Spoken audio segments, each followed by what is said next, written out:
Banyak orang merasa frustasi karena sudah belajar banyak hal, tapi tetap merasa tidak berkembang. Kita membaca buku, ikut kursus, menyimak video edukasi, tapi tetap bingung, tetap tidak tahu harus mulai dari mana, dan malah merasa kewalahan. Kenapa bisa begitu?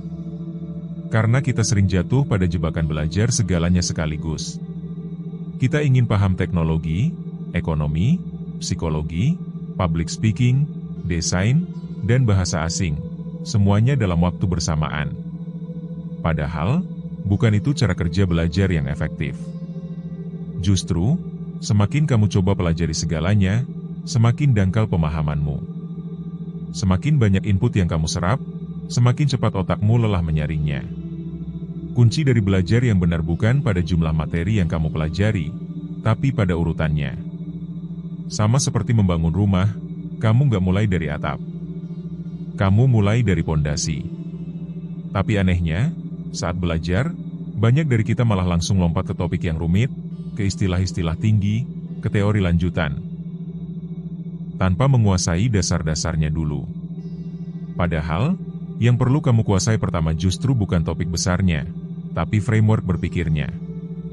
Bukan apa yang harus dipelajari, tapi bagaimana cara berpikir tentang apapun yang kamu pelajari.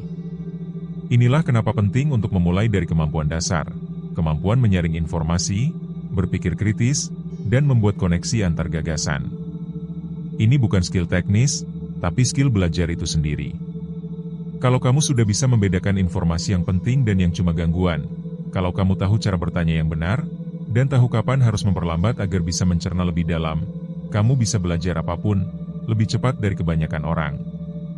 Bahkan hal yang awalnya terasa rumit, bisa kamu pecah jadi sederhana. Jadi, sebelum kamu tergoda buat belajar semua hal dalam daftar to-do belajarmu, tanya satu hal penting. Apakah kamu sudah tahu cara belajar? Apakah kamu sudah punya sistem berpikir yang bisa membimbingmu menilai informasi, menyusun prioritas, dan menyaring mana yang benar-benar kamu butuhkan saat ini? Kalau belum, jangan buru-buru ke materi lanjutan. Mulailah dari membangun kerangka berpikir. Dari situ, semua ilmu lain akan lebih mudah menempel dan kamu tidak akan merasa lagi seperti berenang di lautan informasi tanpa arah. Belajar bukan soal banyaknya yang kamu tahu, tapi dalamnya pemahamanmu. Dan pemahaman yang dalam hanya bisa terjadi kalau kamu memilih untuk belajar dengan urutan yang tepat. Jadi, jangan pelajari semuanya. Pelajari ini dulu, cara berpikir.